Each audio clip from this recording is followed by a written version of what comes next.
Hello, everybody. It is I, your friendly neighborhood gaming guy, Gordon Holmes, here with your Survivor exit interview for episode 4. It's a day late. I apologize.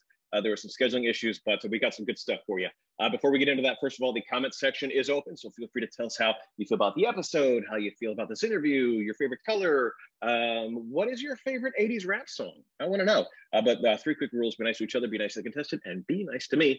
Also, if you are an Xfinity subscriber, say Survivor in your Xfinity voice remote. That takes you to a destination that lets you watch full episodes, set your DVR, and watch all of these interviews. But once they're uploaded on YouTube, they're added to a row in the Survivor destination page. If you have any comments or questions for me in particular, you can reach me at Twitter. That's at Gordon Holmes. And finally, like the video, subscribe to the channel. It does us a huge favor. We super appreciate it. And with that being said, live from the home studio where I don't have to wear dress shoes, let's see what Lindsay has to say about last night's episode. I mean, Wednesday's episode. So confused. Well, hello. How are you? I'm good. How are you? I'm wonderful. I am so excited to speak with you today. Oh, stop it. No, keep going. Just kidding. Okay. Huge fan, Gordon. I love your work. Thank you so much for all you do for the Survivor community. I'm absolutely obsessed. I actually married a Lindsay from Downingtown. No, you did not. I did. I absolutely did. That's She's amazing. out with my daughter. I think they're getting lunch right now. Okay. How old's your daughter? 2. Ooh, that's a fun age. No, it is not. Yes, it is. I love that kid with all my heart. I would walk through fire for her, but they do not call it the calm and rational 2s, is what we're learning. Yes. Ready to rock and roll? Yes, let's rock and roll. You were my winner pick. And my winner pick never wins, so that's on me, and I apologize. Well, then I owe you an apology because I did you dirty out there on the island. So my apologies. No, I'm so bummed. Let's jump into it. What was it that made you have such a hard time believing that Carla and James were on your side? Gio and I had a conversation on the beach, probably 3 or 4 hours before we were getting ready to go to tribal council. Gio said, Lindsay, I think it's going to be you going home tonight. Ryan's throwing your name out. I think it's going to be you going home. So quickly, probably a couple minutes after that conversation took place, I went and spoke on the beach with Carla and James. And I said to them, I have a feeling it might be me going home. I knew Carla and James were talking to Ryan and Gio, playing both sides essentially, but I thought it was from a standpoint of, we're pretending to be on their side. It's just to get information and we're going to bring it back to you. So when I brought up the fact that it was me going home and that my name was being thrown out, James and Carla played dumb. And that was a huge red flag for me. Like if Ryan and Gio are throwing my name out and might potentially be sending me home, how is it that you guys don't know about it? How is it that you guys aren't concerned with it? Why don't we have a backup plan? I thought Gio might have an idol out there. Ryan and I were super tight, and I knew that they were going for Cassidy for the last 9 days. So how all of a sudden, a few hours before we're going to tribal council, did it now get flipped on me?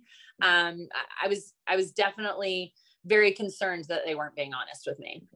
Now, in pre-COVID times, when we used to do the pre-game interviews, we would go out to Fiji, and it's like, how do you feel about hunger? How do you feel about sleep deprivation? How do you feel about being lied to? How do you feel about lying? And people always like, why do I ask those questions? And I'm like, I want a baseline for how people are going to react. And the one I would always ask was about paranoia, because I feel like paranoia is like the great underappreciated challenge you have to face out there. And I remember asking Cochran this question before Fans versus Favorites, and he made the point that you're not just paranoid because 2 people are going off. It's 2 people are going off and a camera person's followed them and a microphone. So it's like a whole big production when somebody is leaving the camp. Is that what was your experience? And, was the edit accurate and that paranoia seemed to get the best of you? I was never paranoid in the game. Paranoia was never even an issue until the second Gio told me that it was me going home. Gio was always our vote for 9 straight days. I mean, I have to laugh at how often we would go to the water well or go off on walks and we'd be like, it's still Gio, you're still Gio, we're still Gio, like it's Gio, we're good. To the point where it's like, how much more can we talk?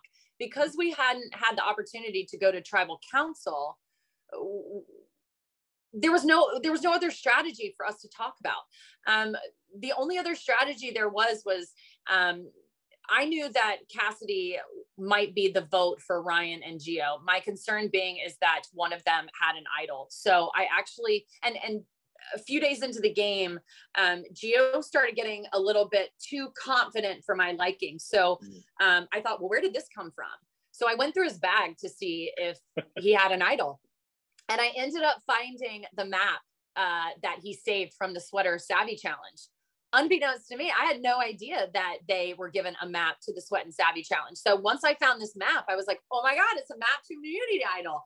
And so I couldn't read the map very clearly. Like, it was really difficult to understand. And so I went and reported it back to Cassidy and Carla, and they said, all right, well, we'll go through the bag and we'll look up at the map and try to figure it out. So they ended up going through it. So I kept a close eye on Gio after that, constantly paying attention to what he was doing. There was a day out there where on our beach, there's like an entire area of rocks.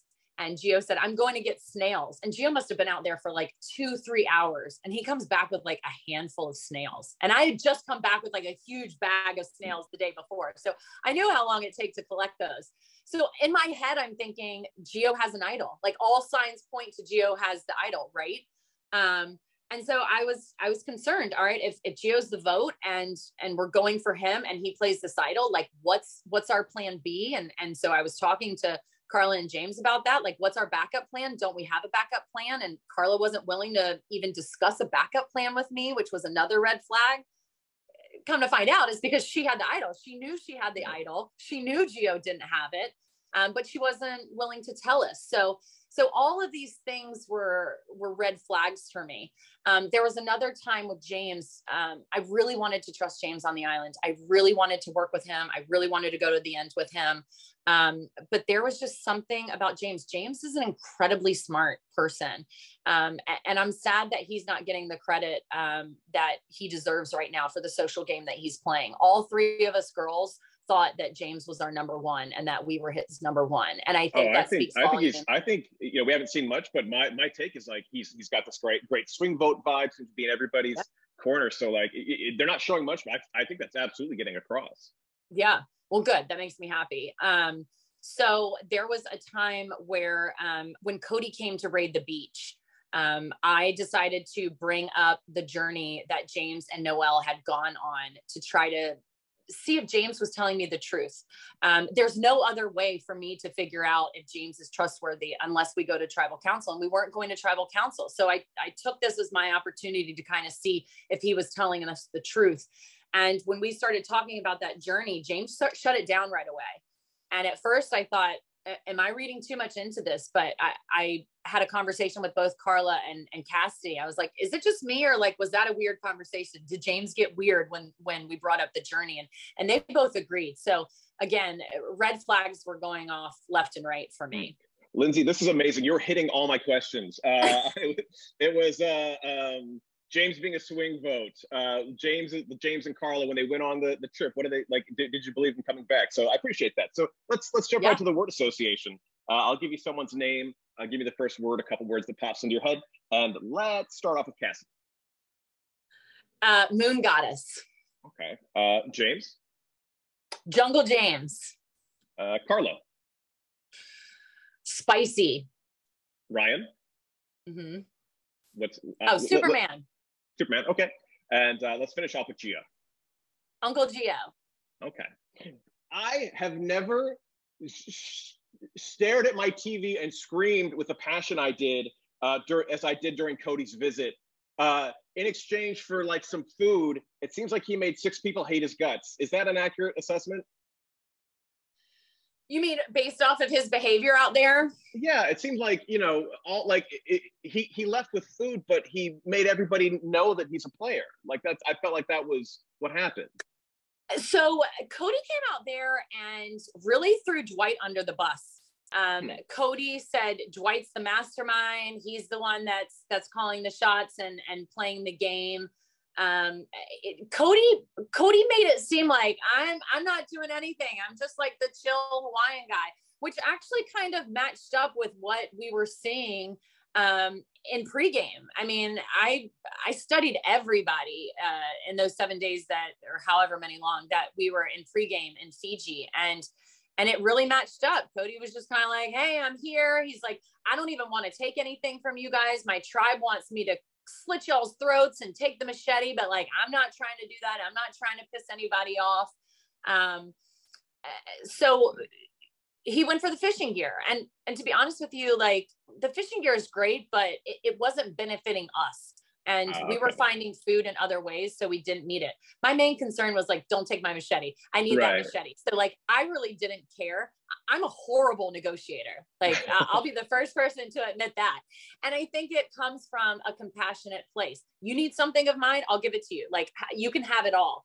To the point where like, I'm willing to inconvenience myself in order to give somebody something that they need. And I knew these other tribes were really struggling for food out there. So I was willing to throw them a bone, and hopefully when we hit the merge, Cody would remember that they were working together to come after us. Like one of the things that you guys didn't see out there was how well we were doing in challenges, in the sense that we were pretty far ahead. That first immunity challenge that we had, we finished that almost an hour before the other two tribes finished. Wow. Yeah. And so that let everybody know that like, we weren't here to mess around. Like we were the tribe to beat. I guess I was worried that the negotiation did seem like, is it worth it to get this food? But, you know, if it came off, you know, Carla seemed to have some reservations, but if the rest of the tribe was cool with it, then maybe I'm over reading into it. I know we're running super short on time. I wanted to get a quick thought on these three tribes, 6 people, there's nowhere to hide. Is that like, you know, in a two tribe season, I don't think you're the first to go. I think you've got a lot more wiggle room. What was your impression on how that went down? I hate it. So what I love about the 3 tribes is that it gives me 2 opportunities for each challenge to be able to win, right? Mm-hmm. However, there's no place to hide. It didn't allow me to look for idols as much as I wanted to. It didn't allow me to go for advantages as much as I would want to. I wasn't willing to risk my vote. You can't afford to risk your vote in a 6-person tribe. You just can't. It makes it really difficult to go off for long periods of time and look for things.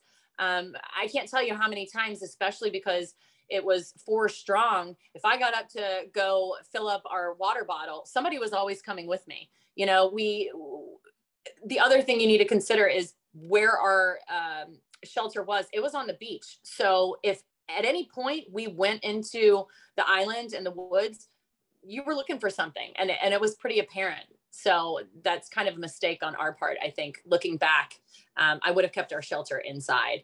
It would have allowed us to do a little bit more gameplay with a smaller tribe. Well, Lindsay, I want to apologize again for jinxing you. Next time you're in Philadelphia, a Wawa trip on me. You can, I'll even get like the full-size hoagie if you want. I'll hook you up. We can hit the Liberty Bell, see all the sights. Are you in Philadelphia? I live outside, about an hour west, closer to you, but I work in Philadelphia. Like Tuesday, Wednesdays, Thursday. Yeah. Yeah. Awesome. I'm going to Philly tonight. So. All right. Well, have a good time. And thank you so much for your time. Thank you, Gordon. It was so nice speaking with you today. No, thank you. You too.